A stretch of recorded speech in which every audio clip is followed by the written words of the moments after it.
vamos entender agora, Reinaldo, sobre essa possibilidade do Chiquinho Brazão, que foi preso ontem na operação, que teve inclusive sua prisão confirmada. Já tem maioria no Supremo Tribunal Federal para que ele continue preso, né? Foi unanimidade na turma, né? Foi na primeira turma que foi votada, a Sim, primeira turma votou por unanimidade, por cinco isso. a zero. 5-0. Isso, E né? então, mas há uma possibilidade de Chiquinho Brazão ser solto. Por quê? Porque o caso vai para a Câmara. Eu queria que você explicasse isso e falasse sobre essa possibilidade, né, de ele conseguir a liberdade por ele ser deputado federal. O artigo 53 da Constituição diz que, a partir da diplomação, deputados e senadores só podem ser presos em flagrante de crime inafiançável. E depois a própria Constituição dá a deputados estaduais e, segundo a interpretação, em muitos casos até a vereadores, a mesma prerrogativa, mas a deputados estaduais com certeza. Então, tem que ser crime inafiançável, flagrante de crime inafiançável. E ainda assim, diz que essa prisão ela só pode ser mantida, ela tem que ser submetida à casa e ela só pode ser mantida com o apoio da maioria absoluta. Portanto, sendo ele deputado, 250, em votação aberta, 257 deputados têm de votar pela manutenção ou não da prisão. Se eu for não, solta. Se não houver a votação no prazo de 24 horas, solta do mesmo jeito. É, a Constituição, nesse aspecto, ela é afirmativa, quer dizer, você tem de ter os 257 votos, né? Qual é a origem desse estatuto? A origem desse estatuto não é uma má origem, né? É para preservar, eventualmente, o legislativo, que é a casa do povo, né? Preservar de arbitrariedades, etc., né? Para garantir que o deputado, o senador, então, eleja livremente a sua atividade, né?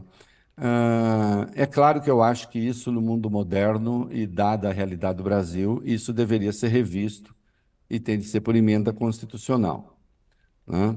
Porque se houve um flagrante de crime inafiançável, não me parece aceitável que a Câmara possa soltar, o Senado possa soltar. E pode. Aliás, é mais amplo do que isso. Eles podem suspender, pouca gente se dá conta, está lá na Constituição, também no artigo 53, se pode até suspender processos, andamento de processos, né? Enquanto a pessoa conservar o mandato, né? Então, tem um poder enorme aí, a casa, né?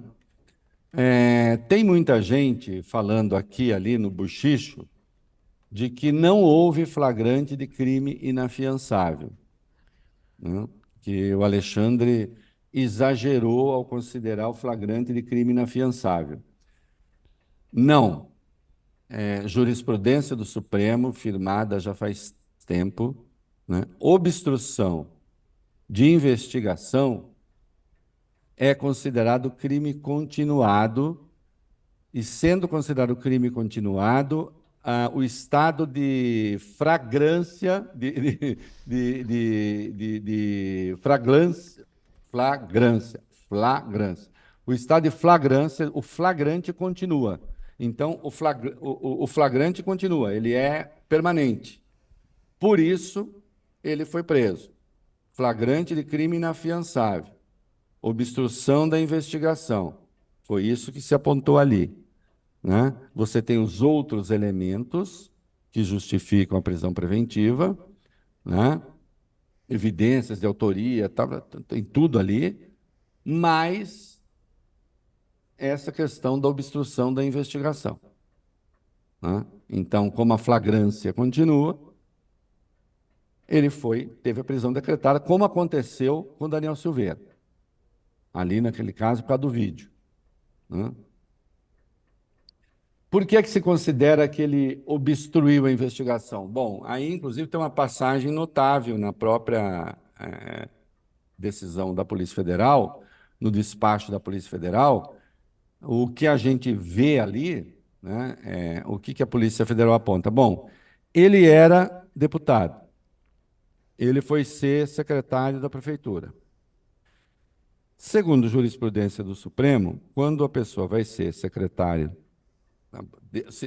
se licencia do cargo de deputado, ele perde as prerrogativas do artigo 53, que ele está deputado. Né?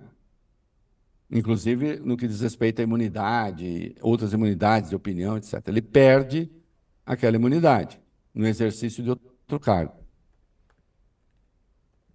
Bom, tão logo vazou que a delação do Lessa, que o Lessa está fazendo delação, o Chiquinho fez o quê? Ele pediu demissão e voltou para a Câmara.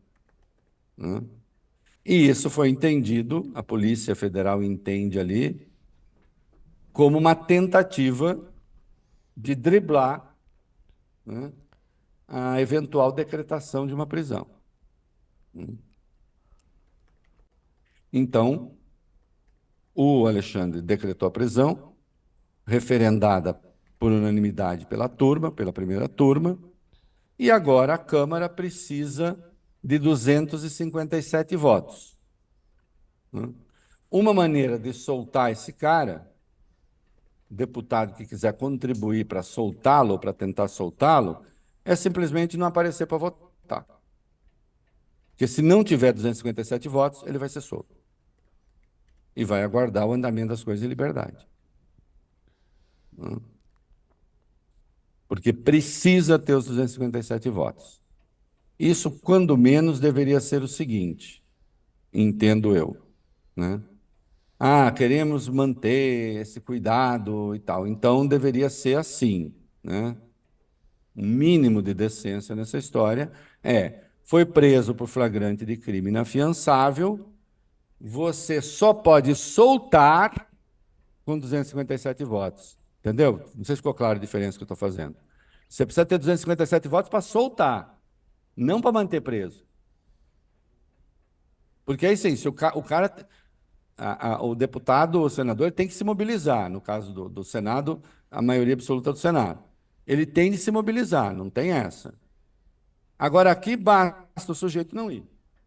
Protestar, não fui, estava doente, sei lá, não pude comparecer, e não indo votar, na verdade, se dá um voto, na prática, contra a prisão. É disso que se trata. Né?